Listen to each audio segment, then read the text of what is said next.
Hey guys, my name's Ed. I'm a new diver.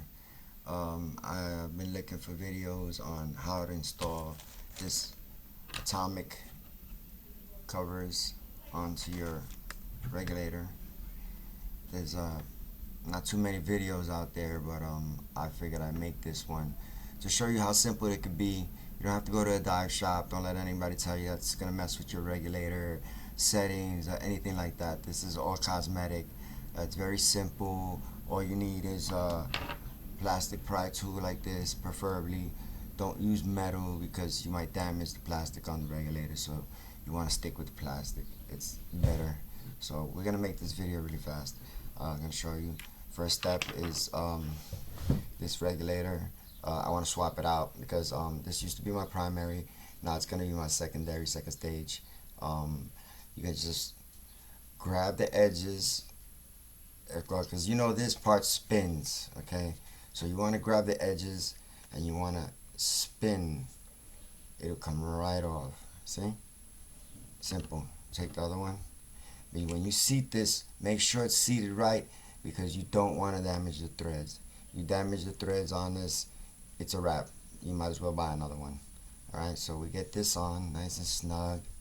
I want to make sure that it feels not too tight, but just enough so the hands start to let go once it catches, and just give it a little Alright, okay, see now purge button works. It spins, it's set.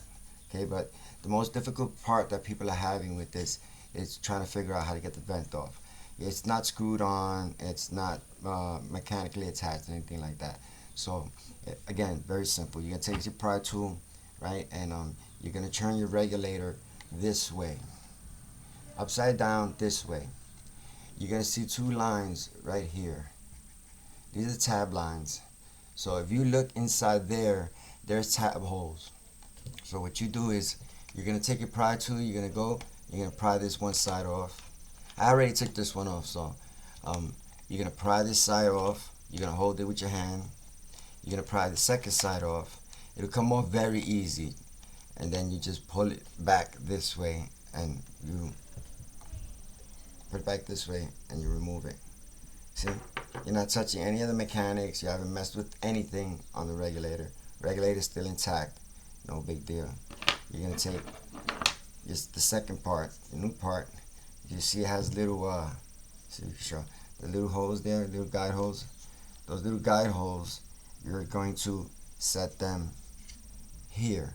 There's two little tabs, one here and one there.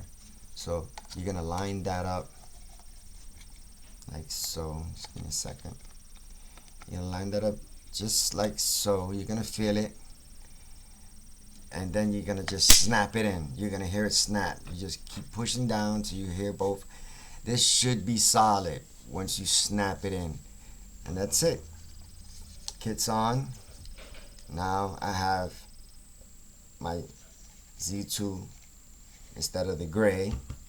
Now I can use this with my new, hold on a second, I have a Christmas present that was the whole reason I swapped this out. I went from my primary stage that we just changed, which was the Z2. We're switching up now to the B2 as the primary first stage, second stage, but this is the primary. This is the one that I'm actually gonna have in my mouth. And now this one I'm gonna actually add to the octopus. And like I said, this thing spins around, so you just gotta figure out which way it's supposed to go. There you go, like that. Okay, so now I made this, which used to be my primary second stage, is now my octopus, and now this is my new primary second stage. I hope this helps a lot of people. Leave a comment in the section below. If you have any questions or any other little tips and tricks that I might be able to help you with, feel free to reach out to me. Also, when you go from, just real quick, if you go from the B2 to, let's say, braided hose or standard hose, if I'm not mistaken, you must get the jam nut. It goes on this side.